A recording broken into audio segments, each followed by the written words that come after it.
خرجنا على الصحه ديالنا تماما. راه النعاس راه من اهم الاشياء، ماشي من اهم الاشياء، النعاس هو اهم شيء، هذا من اهم التخربيقه.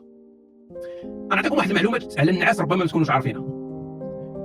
كاين واحد جوج ديال البروتينات تيتسببوا في الزهايمر. جوج، نسيت اسم هاد البروتينات. الممكن جوج ديال البروتينات تيتسببوا في الزهايمر، مرض الزهايمر. هاد جوج بروتينات هادو تيطلعوا عند الناس اللي تينعسوا 6 سوايع وقل في الليل، تيطلعوا عندهم هاد البروتينات هادو. فإلا ما نعستيش ليله كامله، نقولوا درتي واحد نوي بلونش، ليله كامله ما نعستيش، صافي ليله كامله تيتفرقعوا هاد البروتينات عندك في الدم، تيتفرقعوا الدم ديالك تيولي مفرقع بهاد البروتينات هادو. واخا تنعس ليله من بعد، تتعرفوا ديك اللعبه ديال ما نعسش غدا غادي نعس، غدا غادي نعوض، ما تتعوضش داك الخسائر والاضرار اللي تدير هذيك الليله، ما تيتعوضوش. الدراسات مديوره كاينه تتقول بان ما تيتعوضوش، يعني داك الضرر اللي درتي ما تقدرش تحيدو انك تنعس الليله اللي من بعدها اكثر. مثلا درتي نوي بلونش ومن بعد الليله موراها غادي تنعس 12 ساعه، ما غتحيدش دوك الاضرار، غتنقص شويه ولكن ما غتحيدهمش. فكل ما تزادوا هاد البروتينات بقله النعاس، كل ما تينقص عاوتاني النعاس الثقيل. راه كاين كلشي مترابط، النعاس الثقيل تينقص، والنعاس الثقيل مهم علاش؟ لان في النعاس الثقيل اللي هو الديب سليب، في النعاس الثقيل الدماغ ديالك تيدير الوظائف ديالو ديال التنقيه ديال اللي قالت لك الجسم ديالك وداكشي تيديرها في النعاس الثقيل. فكل ما طلعوا دوك البروتينات كل ما نقص النعاس الثقيل، كل ما نقص النعاس الثقيل كل ما الدماغ ديالك ما دارش الخدمه ديالو. شتي المشكل كيداير؟ يعني انت تنوض في الصباح والجسم ديالك ما تصوبش، انت داير بحال واحد الطوموبيله خاسره ما خداماش، مهلوكه، عندها مشاكل ديال الزيت، مشاكل ديال هذه، ديما عندها هذه المشاكل هذا لان ما عمرك حطيتيها تقاد. ديما تتمشي تحطها عند الميكانيسيان تتقول لي قاد غير صوب غير داك الفلتر من هنا ورجعها، المشكل الموتور راه غيبقى. هكا انت داير الا كنتي تتنعس 6 سوايع وقل في الليل. الناس اللي ما تينعسوش بزاف وما تينعسوش مزيان احتمال كبير انهم يمرضوا بالسكر. جهاز المناعه ديالهم تيكون رايب جهاز المناعه، الاحتمال الاصابه بالكونسير تيكون طالع بزاف، احتمال الاصابه بمناعه ضد الانسولين تيطلع بزاف.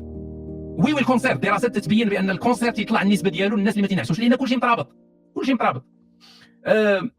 قله النعاس تتنقص مقاومه الانسولين، شنو تدير؟ تزيد في الوزن. يعني يا صديقي، يعني يا صديقتي، الا بغيتي تنقص الوزن وما تتنعسش مزيان غير نسى، لان عندك مقاومه الانسولين، ومع مقاومه الانسولين ما غتنقصش الوزن. والا درتي شي ريجيم، هذه خطيره، هذه خصكم تسمعوها، الا درتي شي ريجيم اللي قاصح باش تنقص الوزن تيديروه وانت ما تتنعسش مزيان، نفرضوا انك تتنعس مثلا غير 6 5 سوايع في الليله، ودرتي ريجيم قاصح مثلا وليتي تاكل غير 1000 كالوري في النهار، ولا درتي صيام متقطع مقود ولا شي حاجه، غادي تنقص الوزن. غادي تنقص الوزن، ولكن داك الوزن اللي نقصتي عرفتي مناش تياخذوا الجسم، مناش تيحيدوا الجسم؟ من العضلات ماشي من الشحمه. يعني تتولي واحد الانسان اللي دار الريجيم حيد العضلات وبقى الشحمه ما غاديش تخلي عليها الجسم ديالك.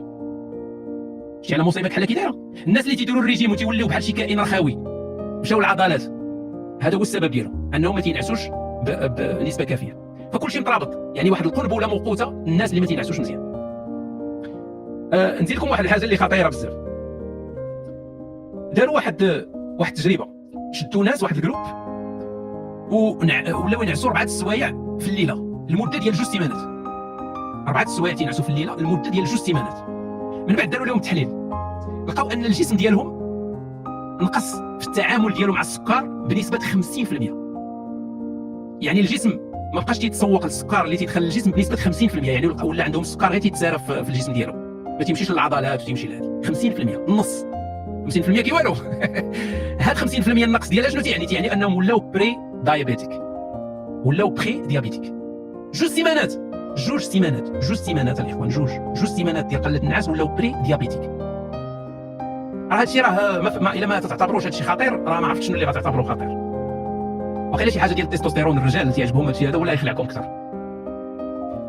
الرجال اللي تينعسوا، سمعوني مزيان، الرجال اللي تينعسوا 5 حتى 6 سوايع في الليل، 5 حتى 6 سوايع في الليله، الليفل النيفو المستوى ديال التستوستيرون ديالهم تيولي ديال راجل كبر منهم ب10 سنين. يعني انت الا عندك 40 سنه، الا كنتي تتنعس 5 حتى 6 سوايع في الليله تيولي عندك المستوى التستوستيرون ديال واحد عنده 50 عام، وانت عندك 40. الا كانت عندك 20 تيولي ديال 30 تيولي ديال 40. معلومه اخرى، تتعرفوا التبدال ديال الساعه، تنبدلوا الساعه في الربيع والخريف، من تنبدلوا الساعه تنزيدوا تنقصوا، من تنقصوا ساعه يعني تنقصوا النعاس، من تنقصوا ساعه تتزاد المستوى، تتزاد الحالات ديال الازمات القلبيه ب 24%. 24% الزياده بسبب غير التغيير ديال ديك الساعه، تنقصوا ديك الساعه، ومن تنزيدوا ساعه تينقصوا ب 21%. هادشي راه انا تنبين لكم غير شحال مهم الناس، لان هو لا باز ديال كلشي. معلومه اخرى، الرجال اللي تينعسوا 5 السوايع في الليل، البيضات ديالهم يعني لي تيستيكلز ديالهم صغار بزاف من اللي تينعسوا 7 السوايع اكثر. وي، البيضات ديالهم تيكونوا صغار من اللي تينعسوا 7 السوايع اكثر بزاف، ماشي يعني باين الفرق. اللي تينعسوا 6 السوايع ولا قل عندهم حيوانات منويه قل، وماشي غير عندهم حيوانات منويه قل، عندهم تشوهات جينيه في الحيوانات المنويه ديالهم. شتي على مصيبه؟ يعني ماشي عندك غير حيوان، عندك اضرار جينيه تفرق الحيوانات الجينيه ديالها المنويه ديالها.